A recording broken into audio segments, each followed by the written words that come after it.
শুরুতে জানিয়ে দেব ইউক্রেন সরকারে আসছে বড় রদবদল, 4 মন্ত্রীর পদত্যাগ। জানিয়ে দেব হামাস নেতা সিনওয়ারের বিরুদ্ধে এবার যুক্তরাষ্ট্রের অভিযোগ গঠন। এদিকে আন্তর্জাতিক ও আভ্যন্তরীণ চাপে বিক্ষুব্ধ ইসরায়েল, হুমকির মুখে পড়ছে নেতানিয়াহু সরকার। জানিয়ে দেব চীনের পক্ষে গুপ্তচর বৃত্তির অভিযোগে নিউ ইয়র্কের গভর্নরের সহকারী গ্রেফতার। সর্বশেষ জানিয়ে দেব গাজার মধ্যাঞ্চলে যুদ্ধ বন্ধ রেখেছে হামাস ও ইসরায়েল। ইউক্রেন সরকারে আসছে বড় রদবদল, 4 মন্ত্রীর পদত্যাগ। রাশিয়ার বিরুদ্ধে যুদ্ধরত ইউক্রেনের সরকারে বড় রদবদল আসছে। এরই মধ্যে দেশটির 4 মন্ত্রী পদত্যাগ করেছেন। মঙ্গলবার বার্তা সংস্থা রয়টার্সের এক প্রতিবেদনে এই তথ্য জানানো হয়েছে। দেশের অস্ত্র উৎপাদনে দায়িত্বপ্রাপ্ত মন্ত্রী মঙ্গলবার 3রা সেপ্টেম্বর পদত্যাগ করেছেন। আরও বড় দায়িত্ব দেওয়া হবে এমন কোনো আভাস থেকেই বর্তমান পদ ছেড়েছেন। তিনি সহ 4 জন মন্ত্রী পদত্যাগ করেছেন। কৌশলগত শিল্পমন্ত্রী ওলেকজান্ডার, উপপ্রধানমন্ত্রী ওলাহা, বিচারমন্ত্রী ও পরিবেশ ও পুনর্একত্রীকরণ মন্ত্রীদের পদত্যাগের ফলে এখন ইউক্রেনের মন্ত্রিসভার 1/3 পদ খালি পড়ে আছে। চলতি মাসে যুক্তরাষ্ট্র সফরের আগে দেশের ভেতরে শৃঙ্খলা আনতে এসব পদ পূরণের পদক্ষেপ নিতে পারেন প্রেসিডেন্ট ভ্লাদিমির জেলেনস্কি, তার রাজনৈতিক মিত্ররাও। মঙ্গলবার নিজের সন্ধ্যাকালীন ভাষণে জেলেনস্কি বলেন, শরৎকালটা ইউক্রেনের জন্য অত্যন্ত গুরুত্বপূর্ণ হবে। ইউক্রেন যেন প্রয়োজনীয় সব ফলাফল অর্জন করতে পারে, সেই জন্য আমাদের রাষ্ট্রীয় প্রতিষ্ঠানের শৃঙ্খলা আনতে হবে।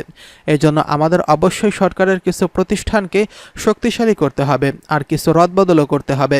প্রেসিডেন্টের অফিসে পরিবর্তন আসবে। এছাড়া প্রেসিডেন্টের ওয়েবসাইটে প্রকাশিত এক ডিক্রি অনুসারে জেলেনস্কি তার ডেপুটি চিফ অফ স্টাফদের একজন রেস্টিস্লাভ শর্মাকে বরখাস্ত করেছেন। তিনি অর্থনীতির দেখভাল করতেন। এদিকে হামাস নেতা সিনওয়ারের বিরুদ্ধে যুক্তরাষ্ট্রের অভিযোগ গঠন। ফিলিস্তিনের স্বাধীনতাকামী সংগঠন হামাসের নেতা ইয়াহিয়া সিনওয়ারের বিরুদ্ধে যুক্তরাষ্ট্র গতকাল মঙ্গলবার ফৌজদারি অভিযোগ গঠনের ঘোষণা দিয়েছেন। অভিযোগে বলা হয়েছে 2023 সালের 7 অক্টোবর দক্ষিণ ইসরায়েলে হামাসের নজিরবিহীন আক্রমণ পরিচালনা, সমর্থন ও তা বাস্তবায়নের পরিকল্পনায় জড়িত ছিলেন ইয়াহিয়া সিনওয়ার। সেই আক্রমণে 1200 জনেরও বেশি ব্যক্তি নিহত হয়েছেন, যার মধ্যে 40 জনের বেশি ছিলেন মার্কিন নাগরিক। ইসরায়েলের প্রতিশোধমূলক হামলায় গাজা উপত্যকায় এ পর্যন্ত 40,800 ফিলিস্তিনি নিহত হয়েছেন। গাজা স্বাস্থ্য মন্ত্রণালয়ের তথ্য অনুযায়ী নিহতদের মধ্যে উল্লেখযোগ্য সংখ্যক নারী ও শিশু রয়েছে। আহতের সংখ্যা নিরূপণ করা কঠিন হলেও তা নিঃসন্দেহের সংখ্যায় প্রচুর। খবর অনুসারে সিনওয়ার হামাসের 6 নেতার বিরুদ্ধে অভিযোগ গঠিত হয়েছে। 3 জন ইতোমধ্যে ইসরায়েলি হামলায় নিহত হয়েছেন। অন্যদিকে সিনওয়ার, খালেদ মেশাল এবং আলী বারাকা এখনও জীবিত আছেন। সিনওয়ার গাজায়, মেশাল কাতারের দোহায় এবং বারাকা লেবাননে অবস্থান করছেন বলে ধারণা করা হচ্ছে। যুক্তরাষ্ট্রের অ্যাটর্নি জেনারেল মেরিক গারল্যান্ড এক বিবৃতিতে বলেন, ইরানের অস্ত্র সমর্থন ও অর্থায়নের জন্য হিজবুল্লাহ সহযোগিতায় হামাসের এই নেতা ইসরায়েলের ধ্বংস বেসামরিক লোকদের হত্যার উদ্দেশ্যে এই কর্মকাণ্ড পরিচালনা করেছেন। মার্কিন বিচার বিভাগের একটি সূত্র জানায়, কৌশলীরা ফেব্রুয়ারি মাসে এই নেতাদের বিরুদ্ধে অভিযোগ আনেন। তবে ইসমাইল হানিয়াকে আটক করার পরিকল্পনায় তা গোপন রাখা হয়েছিল। হানিয়ার মৃত্যুর পর অভিযোগটি সামনে আনা হলো। এদিকে আন্তর্জাতিক ও অভ্যন্তরীণ চাপে বিক্ষুব্ধ ইসরায়েল, হুমকির মুখে নেতানিয়াহু। ইসরায়েলের প্রধানমন্ত্রী বেঞ্জামিন নেতানিয়াহুকে এখন আন্তর্জাতিক ও অভ্যন্তরীণ দিক থেকে ব্যাপক চাপের মুখোমুখি হতে হচ্ছে। গত শনিবার থেকে গাজায় 6 জনের মৃতদেহ উদ্ধারের পর যুদ্ধবিরতি চুক্তির আহ্বান আরও জোরালো হয়েছে। এই অবস্থায় মার্কিন প্রেসিডেন্ট জো বাইডেন সরাসরি নেতানিয়াহুর বিরুদ্ধে সমালোচনা করেছেন। এছাড়া যুক্তরাজ্য সোমবার ঘোষণা করেছে তারা ইসরায়েলের নির্দিষ্ট কিছু অস্ত্র রপ্তানি বাতিল করেছেন। যুক্তরাজ্যের এই পদক্ষেপ আন্তর্জাতিক আইনের সম্ভাব্য লঙ্ঘনের ঝুঁকির কারণে নেওয়া হয়েছে বলে জানানো হয়েছে। ইসরায়েলের প্রতিরক্ষামন্ত্রী ইয়েভ গ্যালান্ট এই সিদ্ধান্তের গভীর হতাশা প্রকাশ করেছেন। অন্যদিকে গাজা থেকে 6 জিম্মির মরদেহ ফিরিয়ে আনতে ব্যর্থ হওয়ায় দেশ জুড়ে ছড়িয়ে পড়া বিক্ষোভের মুখে ক্ষমা চেয়েছেন প্রধানমন্ত্রী বেঞ্জামিন নেতানিয়াহু।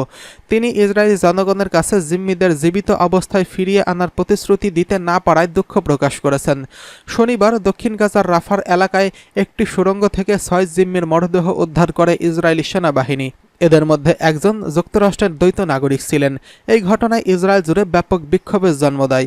পরদিন সোমবার দেশটির প্রধান ট্রেড ইউনিয়ন হিস্টারটোড দেশব্যাপী ধর্মঘটের ডাক দেয়, যা তেল আবিব সহ গুরুত্বপূর্ণ শহরগুলোতে কার্যত অচল করে দেয়। এর আগে রবিবার নেতানিয়াহু সরকারের বিরুদ্ধে 5 লাখেরও বেশি মানুষ রাস্তায় নেমে বিক্ষোভ প্রদর্শন করেন। সেখানে তারা জিম্মিদের মুক্তির জন্য অবিলম্বে যুদ্ধবিরতি চুক্তির দাবি জানায়।